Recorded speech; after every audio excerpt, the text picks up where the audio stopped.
Kementerian Pertahanan Rusia melaporkan pencapaian dalam operasi militer khusus di Ukraina pada Rabu 14 Desember 2022 kemarin. Angkatan bersenjata Rusia diketahui masih melanjutkan operasi militer khusus.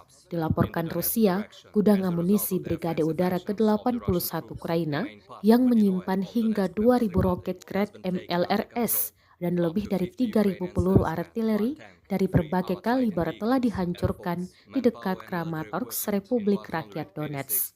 Satu gudang senjata rudal dan artileri Angkatan Bersenjata Ukraina juga telah dihancurkan di dekat Kamenskoye, wilayah Saporosi.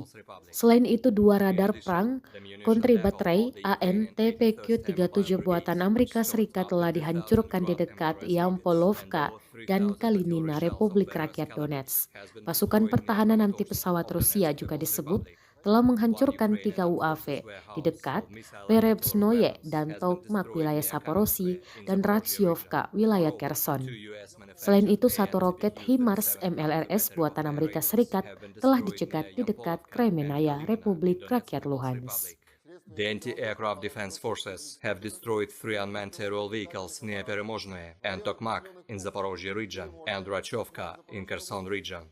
In addition, one US-manufactured HIMARS MLRS rocket has been intercepted near Kremenaya in Lugansk People's Republic.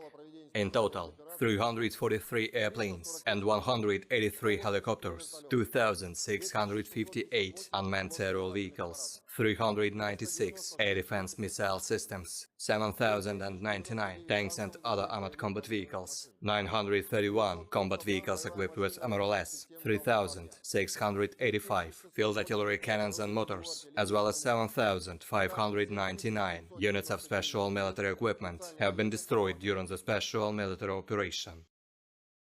Terima kasih sudah nonton. Jangan lupa like, subscribe, dan share ya.